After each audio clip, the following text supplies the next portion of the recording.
Shalom, shalom, Parashat Bereshit. Besimanat Tava, con buena señal y con la ayuda del Creador del universo, comenzamos otro ciclo anual de la lectura de la Torah. Este Shabbat será Shabbat Bereshit y leeremos sobre el comienzo de la Torah, la creación del mundo, la creación del ser humano, las primeras generaciones. En este contexto de la creación del mundo y de el introducirnos en el estudio de la Torá, tal vez sea bastante interesante y obviamente no es algo casual que Rashi, nuestro gran comentarista, Rabbi Shlomo Itzhaki, hijo de Rabbi Itzhak Sarfati, de la ciudad de Troyes, en el norte de Francia, lugar extremadamente importante para el pensamiento de Am Israel. Allí crecieron sus nietos, los Baalei Tosafot, que son como la imagen y el tashtit, la base de la Torá y de la Halajá posterior. Estamos hablando hace más o menos 1000 años atrás. Y también fuera del marco del judaísmo florece en Troyes una gran corriente que va a permear el occidente no judío desde entonces y hasta ahora a través de la Orden de los Templarios, que como sabemos fue creada en Troyes, y los caballeros aquellos vivían allí exactamente en los mismos años que nuestro rabino, Rabbi Shlomo Itzhaki, también vivió allí. Entonces, la introducción al estudio de la Torá que vamos a comenzar, Besrat Hashem, a realizar y en esta entrega, quiero comenzar con un punto que nos va a marcar para todo el estudio de la Torá, y es lo que Rashi dice sobre una palabra en especial. En la Torá está escrito lo siguiente: comienza el Sefer Bereshit, es el primer libro de la Torá, es la primera palabra del primer libro. Dice: Bereshit bara Elohim et hashamayim ve'et haaretz. En el principio creó Dios los cielos y la tierra.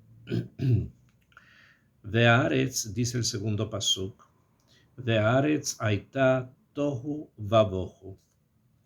Y la tierra era algo que el hebreo llama tohu y algo más que el hebreo llama bohu, ve'choshech al penei tehom, y obscuridad sobre la superficie del abismo. Beruach Elohim, y un viento divino, merahefet al penei hamayim, sobrevolaba sobre la superficie de las aguas.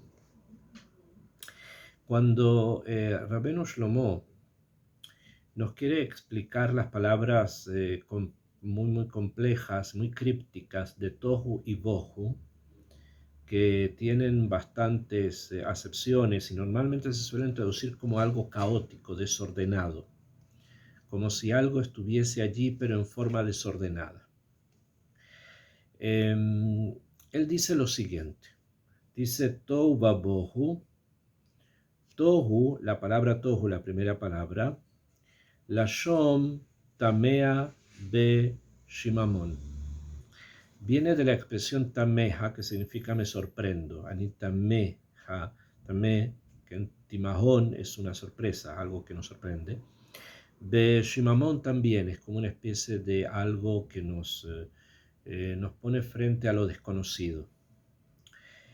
She'adam tohe, entonces Rashi quiere explicar un poco la palabra tohu a partir del verbo lit hot, que significa sorprenderse. Dice, She'adam tohe, la persona tohe se sorprende, umishtomem, y queda sin habla, al bohu sheba, sobre el bohu que hay en ella. ¿Y qué es bohu? Porque me sorprendo del bohu. Tohu es que me sorprendo. ¿De qué me sorprendo? Del bohu. ¿Y qué es bohu? Lashom reikut vetzadu. Significa reikut, vacío, algo vacío. Vetzadu. Tzadu es algo completamente deshabitado, que no existe allí nada. Es la explicación que Rashi trae. Esta explicación es un poco difícil de poderla entender a partir de las palabras. Es una interpretación de lo que está escrito, porque simplemente en la Torah dice tohu, algo se llama tohu, va bohu, y otra cosa se llama bohu. Entonces Rashi junta ambas ideas y nos lo quiere expresar a través de la palabra tohu, o sea, tohe, tab, hei, hei, que significa sorprenderse, y de sorprendernos del bohu, que significaría vacío. O sea, es como si una persona ingresa a un ulam, a un salón gigante, muy, muy grande, que está completamente vacío. La sensación esa de ingresar a un lugar así es lo que Rashi nos quiere explicar que significa tohu bohu. O sea, que en el momento, si hubiésemos estado presentes en el momento primero, primigenio, en que el creador va a construir su mundo, va a fabricar, va a hacer su mundo, a crearlo, nos hubiésemos sorprendido de este espacio infinito en el que no hay absolutamente nada. Y esto Rashi nos lo hace entender incluso a través de un laaz, o sea, de una palabra que se utilizaba en el idioma que él hablaba en su época, la antigua lengua. Y la palabra que nos transmitió fue estordizón, estordizón. Belaz, dice Rashi, que es la primera palabra traducida a la antigua lengua que Rashi nos va a proporcionar, nos va a entregar en su perush, en su explicación sobre la Torah. Cabe aquí, además de la explicación del punto específico que estamos hablando, que ya dijimos que es ingresar como a un lugar donde todo está vacío, y esa sensación que da el entregarse a algo completamente, un reik, completamente sin nada, es lo que él califica de estordizón. Ok, eso es su explicación del pasuk. Sin embargo, también aquí cabe hacer otra pregunta, que es el por qué Rashi quiere explicarnos esa sensación a través de un concepto que está representado por un munaj, un término de la antigua lengua, o sea, del idioma que él hablaba. Él sabe hebreo, explica tohu bohu. Y si no lo hubiese sabido, tenía rabinos que se lo hubiesen enseñado antes. Y así es como tenemos explicaciones del tohu bohu, también como algo caótico, sin orden. Ok, o sea, él sabe lo que las palabras significan. Es obviamente comprensible además que los alumnos que estudiaban con él en ese momento en Troyes, por allá por el año 1000, también supiesen hebreo. Estamos hablando de alumnos que estudiaban con probablemente el rabino más grande que hayamos tenido en muchas generaciones y obviamente en ese momento también. Entonces eran alumnos aventajados, o sea, alumnos que sabían con qué tenían que llegar delante del Rab. Entonces, no es de suponer que él tradujo esto para alumnos que no supiesen el hebreo. Podemos pensar que los contrasín que se escribieron, o sea, estas explicaciones se escribieron después, normalmente lo que conocemos es que son sus hijas. Rashi no tuvo hijos varones, tuvo solamente hijas, que fueron las que les transcribieron, las que les escribían los perushim, que se llamaron kuntras. Kuntras quiere decir comentarium, en la antigua lengua se dice kuntras, y ellas los escribieron. Ok, beseder. Ahora, Si vamos a pensar que lo necesitaban aquellos que lo iban a leer, el Rab sabía muy claramente que estas explicaciones las iban a leer también personas que no eran del momento lingüístico en el que se encontraba, o sea, no de ese sector del mundo.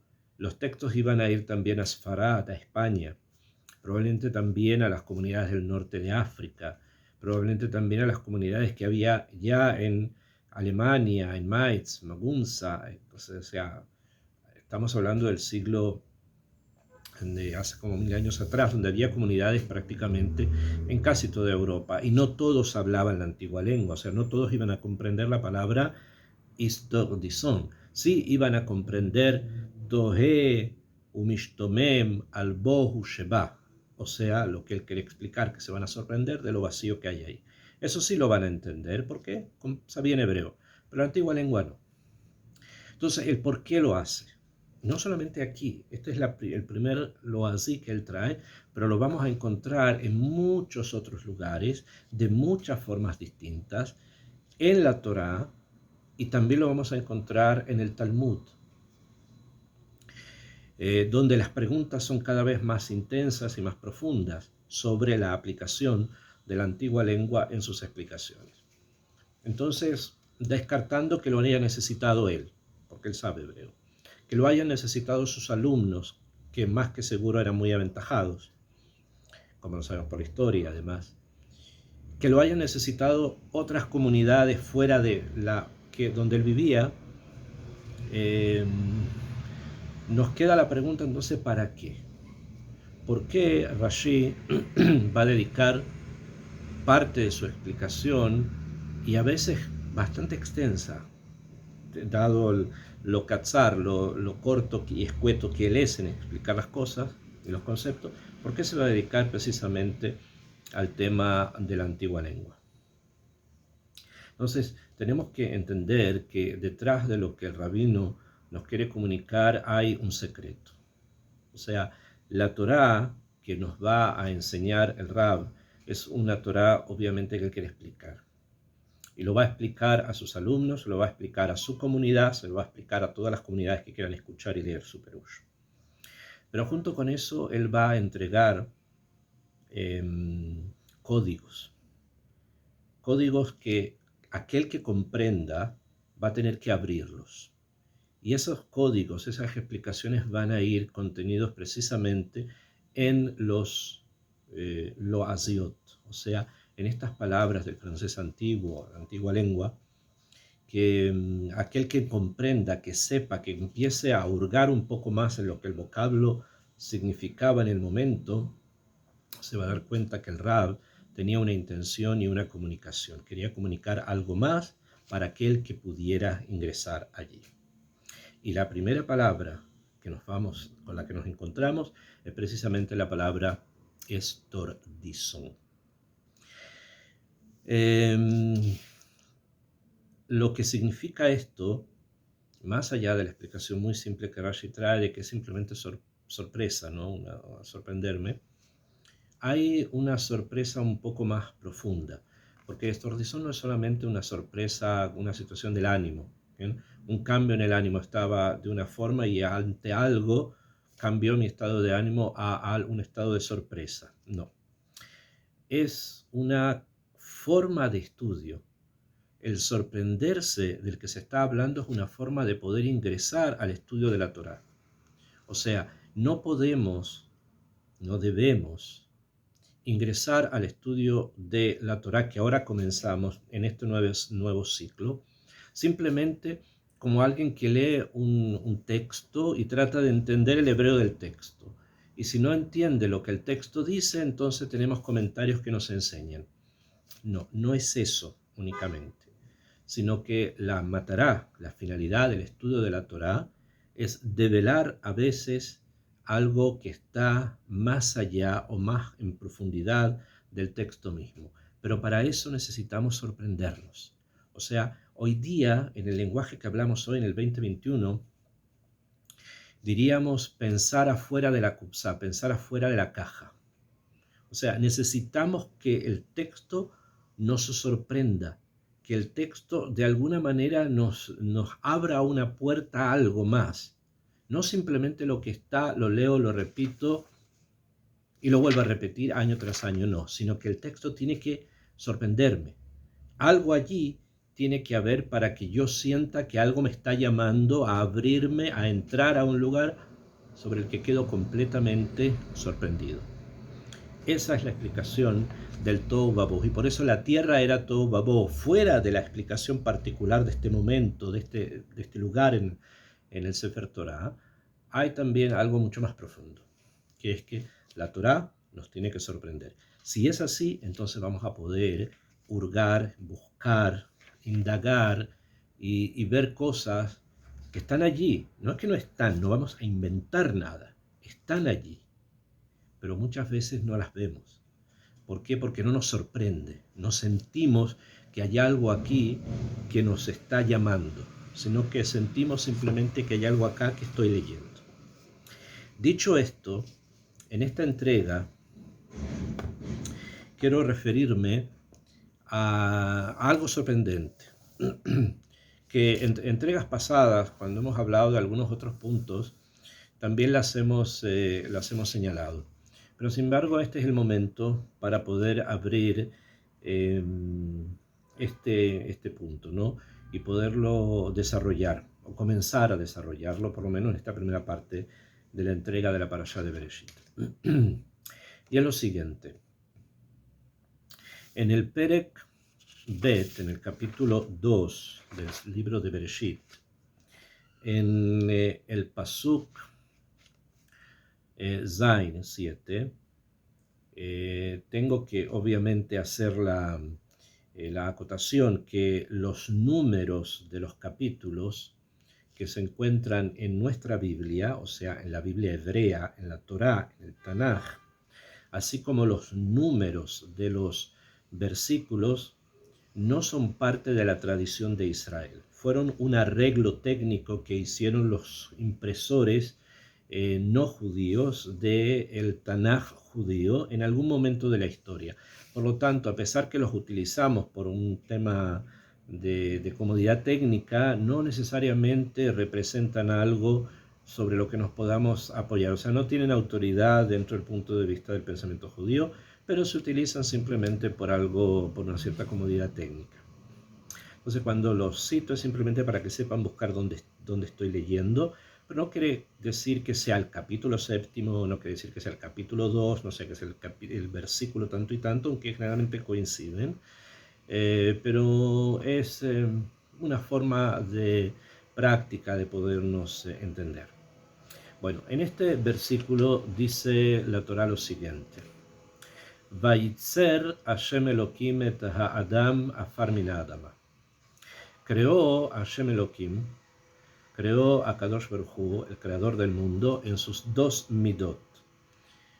Midat Arrahamim, que es el nombre Yud Kei Vav Kei, que nombramos como Hashem, y el nombre Elokim, que es Midat Adim, o sea, la medida del juicio estricto. Por lo tanto, tenemos dos medidas, dos cualidades en que se manifiesta el creador del mundo en su mundo, que una es la misericordia y otro es el juicio estricto.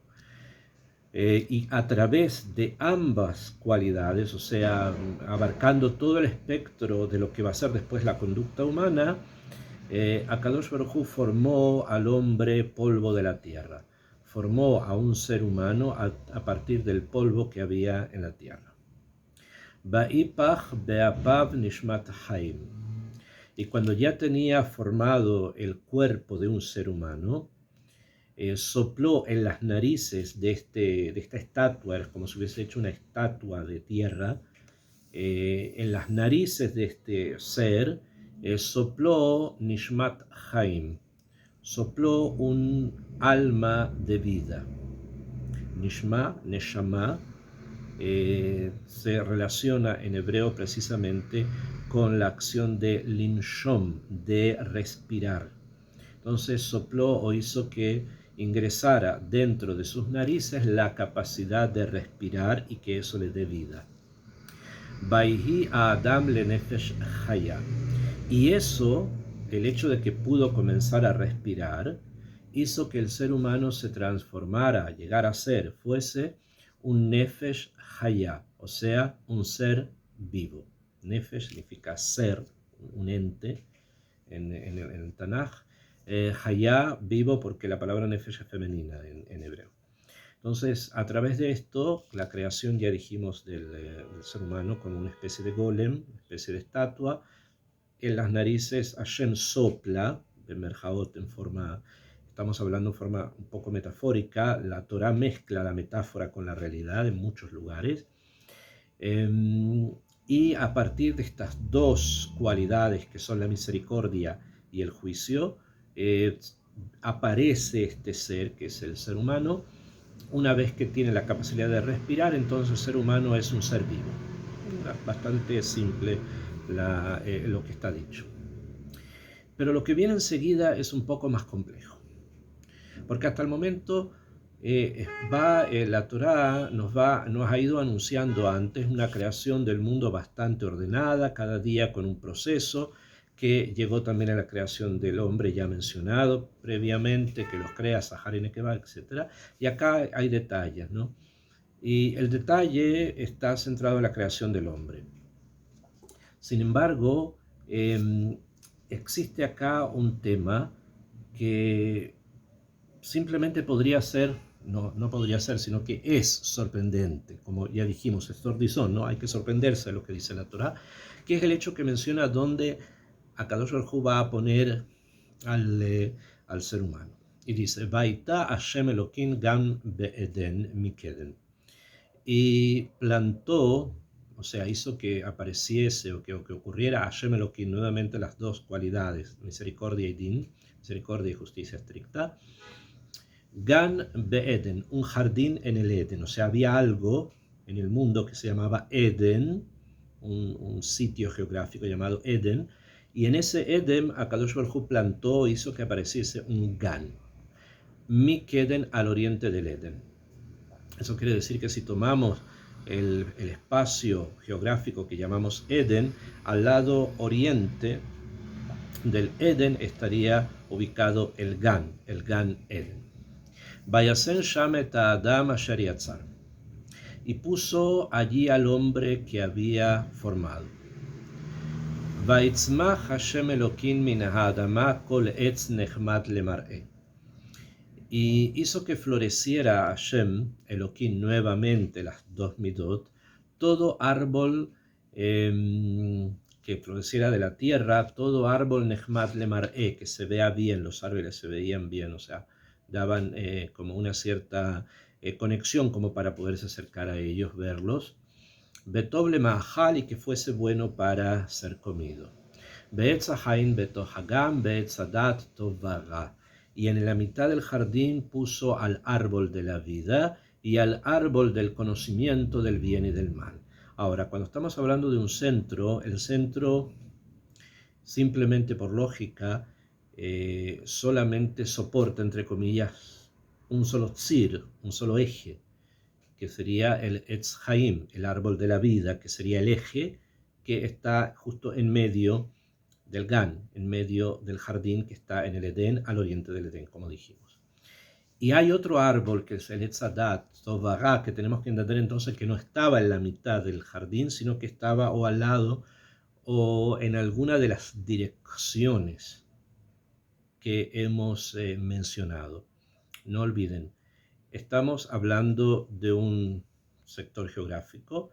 Al oriente de este sector geográfico se ubica un Gan, o sea, el Gan Eden. Dentro del Gan Eden, justo en el punto central, Betoch Agan, en el medio del Gan, hay un árbol que es el Etz Haim, el árbol de la vida. Y hay además otro árbol que es el árbol del conocimiento del bien y del mal, que probablemente está al lado del árbol de la vida, en alguna de las cuatro direcciones posibles de las que yo puedo pensar si estoy hablando de un centro. Puedo pensar que está al norte de ese centro, o al sur, o al este, o al oeste, ¿no? Si ya hemos mencionado, al parecer, una dirección geográfica, que es la dirección del oriente, como dijimos ya antes, de que el Edén se dividió de manera tal que al oriente del Edén se puso el Gan, entonces podemos deducir que esta es una dirección querida, es una dirección valorada, es una dirección que es importante, y por lo tanto si vamos a poner algo en la mitad y algo al lado de esta mitad, también sea en esa misma dirección, en la dirección del oriente. Simplemente así tendríamos que verlo desde el punto de vista de las palabras simples que están escritas en la Torá. Y dice además lo siguiente: Venahar Yotzeme Eden. Un río salía del Edén, o sea, había un manantial, un makor, que sale del Edén, Leashkot et Hagam, para regar el Gan. O sea, ese único río que salía del Edén, cruzaba el Edén, ingresaba al jardín, y todo el tiempo que estaba en el jardín, ese río seguía siendo uno. Umisham, y de allí, y Pared se dividía, Beayale Arba Rashim, y de allí se dividía y se transformaba en 4 brazos. Después la Torá nos va a mencionar los nombres de cada uno de estos ríos, eso lo vamos a ver en la próxima entrega. Lo que sí es importante tener presente que la dirección supuestamente que en la que está yendo el río era salir del Edén, ingresar al Gan, o sea, ir en la dirección del oriente otra vez. Ya dijimos, el Gan está en el oriente, el Etz, el árbol del conocimiento del bien y del mal, también supuestamente al oriente, y el río este sino que fluye en la dirección del oriente. Y cuando termina el Gan, ese río se divide en 4 brazos. Esto quiere decir entonces que tenemos delante nuestro 3 dimensiones de la realidad. Tenemos la realidad que se llama Eden, tenemos una realidad que se llama Gan Eden, o sea, el Eden, el jardín del Edén, y tenemos otra realidad que se llama los 4 ríos, o el lugar geográfico en donde hay 4 brazos de ese mismo río, que vamos a tener que denominar simplemente, como se entiende por los psukim, el Mizrach, o sea, el oriente. Tenemos el Edén, tenemos el Gan Eden y tenemos el Mizrach. Obviamente el Edén está ubicado hacia el Ma'arav, o sea, la dirección contraria, hacia el occidente, mientras que los ríos, los 4 ríos que se forman, están en el oriente. Y en la mitad, entre el oriente y el occidente, está el Gan Eden, o sea, el jardín del Edén. Allí fue puesto el ser humano que Akadosh Baruj Hu creó a partir de sus 2 cualidades, la misericordia y el juicio estricto.